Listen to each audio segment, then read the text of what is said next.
In my opinion, this review highlights the massive problem that we have with Elite Dangerous in general, specifically when it comes to all of the new updates that we've been receiving in the last couple of years. Now, why do I say that? Commander Exorcist is a really good content creator. I've watched a fair bit of his content. His tutorials are extremely helpful. But when I got to the part where he talked about the developer said, we turned the knobs up to max and just left them there, and then just didn't say anything else as if that was a good thing, it makes it really hard to take somebody seriously when they're providing a review of a ship. I want to be very clear. I'm not trying to be disrespectful here with this video. I'm just trying to point out that this attitude from a lot of content creators who have been playing the game for a long time and are steeped in and I have to say, I've been playing for at least as long as this guy has. So I'm in that camp, but I've been fighting really hard to resist the drinking the Kool-Aid stuff, because I'm sorry, the idea of just turning all of the knobs all the way to max and just leaving them there being a selling point for something is just, there's just no justification for that as far as I'm concerned.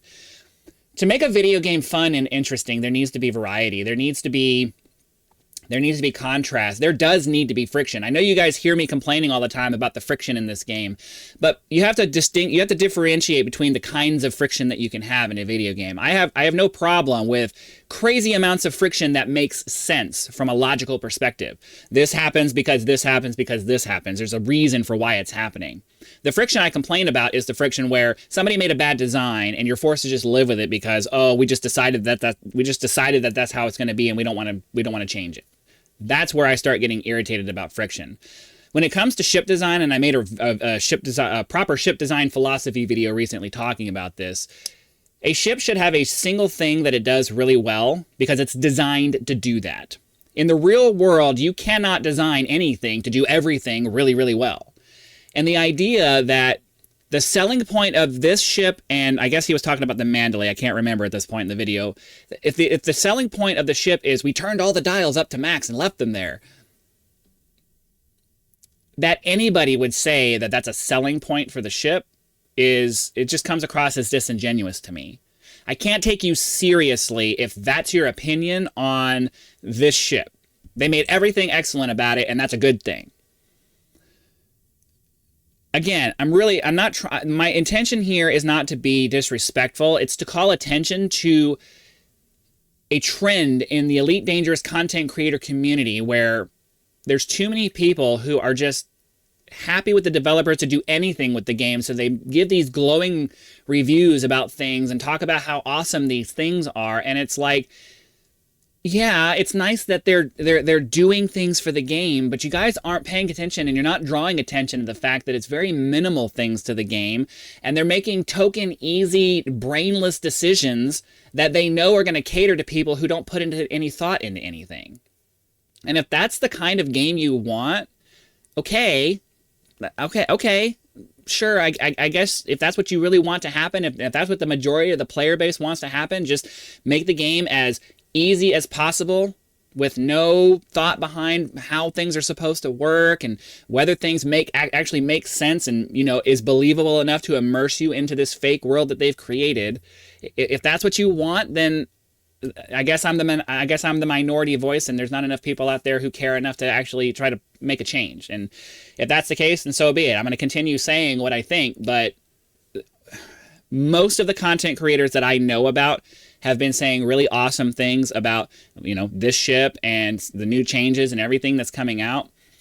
And very few of them, the Burr Pit once or twice kind of brought up some concerns that he seemed to have about, hey, maybe this wasn't a good idea. But most of the big content creators are just, painting a really rosy picture of things. And I'm sorry, I can't get on board with that. The idea that you could say the phrase, they turned all the knobs up to max and left them there, and like portray that as a good thing. It shows us where we are with this game. And it shows us where we are with the community. We don't have any advocates who are really pulling for, hey, how about we make this game better, right? Not just cater to the people who don't want to have to do anything, right? Not just cater to the people who don't want to have to do anything and want everything to be effortless and require no skill or anything like that. Like, I know you guys, again, I'm going to say this several times during this. I know some of you guys who have watched me long term have heard me complain about how I hate this and how I hate that because it's just unnecessarily tedious and whatever. I don't mind difficulty. Difficulty makes games interesting so long as the difficulty makes sense. My issue with the full spectrum system scanner is not that it's difficult to use, it's that it's super fucking tedious and it doesn't make sense in the context of the kinds of ships that we're using. It does not make sense that you as the pilot would manually scan around a star system trying to find things with freaking space binoculars. It just doesn't make sense. You have this hyper advanced ship that should be able to use the ping to identify where they are and at the very least tab through the objects that are there rather than you having to manually look around. My issues with friction are not that there's friction. I think there needs to be friction in a game for it to be interesting. There needs to be drawbacks to everything so that you have something to overcome. But the challenges that you face should make sense in the context of what it is that you're doing. Exploration should take a lot of time. But the things you're doing to do the exploration should make sense based off of the technology that you have available to you. There are ways to make exploration take time that doesn't require you to feel like you're just blindly looking around for things in a star system. My issue with the Caspian Explorer and with the Mandalay and with a lot of the new ships comes down to that one statement. They just turned the knobs all the way up to max and just left them there. And I'm sorry, I personally believe that is a terrible game design philosophy. You want to have variety in your game. And I can't imagine that all of the people who were calling for new ships for years before they started this new run really wanted to make it so that all of the old ships are just not viable anymore. We wanted more ships, not replacement ships. And this is why some of us are getting really upset about the direction that things are going, because these new ships are making it so that all of the old ships just really have no use anymore unless you're just being stubborn about it. If you're trying to go after smart, reasonable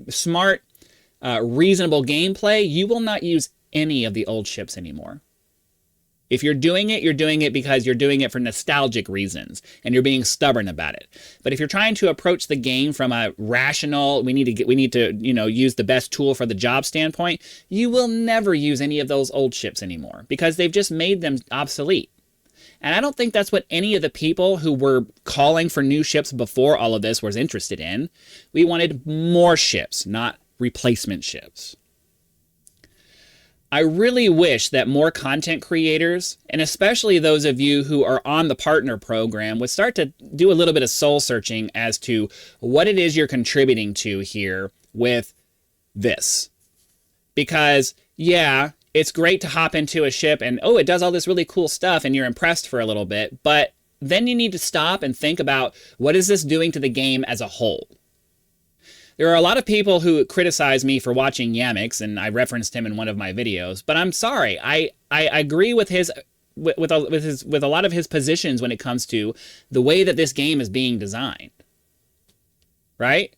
And I tell you, I say it over and over and over again. I'm not going to tell you what you want to hear. I'm going to tell you what I think, and I'm going to tell you what I believe the truth to be. And for me, I believe the truth to be that the development of this game is dead. They're providing you with minimal token effort to get the maximum amount of money out of you before everybody finally realizes, oh, we're not actually getting anything. And then they stop paying the money and then they shut the game down. All we're doing by continuing to support this stuff is just delaying the inevitable end of the game. That's how I see it. That's how I see it. If they were going to do real development, you would see them taking care to make sure that the things they put into the game made sense. And very few of the new additions to the ship lineup that we have really make sense. And I just don't think they do. They're meant to be flashy, attention-grabbing, hey, come pay money for this early access to this ship design. That's what we get. And I can't get on board with that. I can't get on board with that. That mentality where the focus is on putting things out there that are going to get people to impulsively spend money on their product rather than putting a quality product that people just want to spend money on because they recognize the value of it. See, there's a difference between those two things. There's a difference between baiting people with things that seem really awesome and just putting out a good product that people just naturally want because it's awesome. Elite Dangerous used to be that. It used to be the product where the value was so obvious they didn't have to sell you on it. You just bought it because it was the best option out there. But now we got the sleazy salesman approach to things where half off now and blah, blah, blah, blah. And look at the wavy dude on the side of the street corner trying to catch your attention. Blah, blah, blah. Do you see the difference? Do you see the difference? There's a difference between something that is of real value that you don't even, like, you barely have to sell, and what we have now where they're just hyping everything up and making things way better than they really should be, have any right to be, like way overpowered for what they should be. Because the goal is to get you to spend your money, not to provide you with something that's really awesome. And I'm sorry, I don't mean to be disrespectful, but the reviews like this that I've been seeing from content creators is just contributing to the problem. We need more people out there pointing out the sleazy salesman thing that's been going on for the last 2 years. We need more content creators with bigger audiences to step back and say, hey, let's really look at this and see what's going on here. Because if this continues the way that it's going, one of two things is going to happen. Either people are going to keep feeding money into this system and this game is going to not be worth anything anymore because it's just going to be just completely ugh. They're just going to completely ruin the awesome thing they had. Or people are going to get tired of waiting for some meaningful update to happen. They're going to slowly stop spending money and the game's going to go away. I personally believe that this game here, if it had the proper development staff behind it, would be at least as good as what people are thinking Star Citizen is going to be. It's already, at least as far as the ambiance of the game, way better than No Man's Sky. It doesn't have nearly as much content, but the ship flight model and just the feeling of being in space is way more immersive than No Man's Sky could ever be, just because of the way that the game is. I personally believe that this game could be the premier space game for another 10 years at least. But that requires time and effort and a serious development team. And they don't seem to want to invest in that. And until more content creators take a step back and actually realize what's going on, this is what we're going to keep getting. Because as long as they continue to be rewarded for putting out this minimal effort crap, they're going to keep doing it. So that's all I wanted to say. And I know it's another negative dogging on people video, but I think it needs to be called out. I'm not trying to be mean. I'm not trying to be confrontation. I guess I'm kind of trying to a little bit be confrontational, but I'm not trying to be disrespectful about it. I'm trying to just tell the truth. And I call on all of you content creators who are way bigger than me to just take a step back, really look at what's been going on for the last 2 years and see if you see a real future for the game based off of what they've been doing. Because I don't.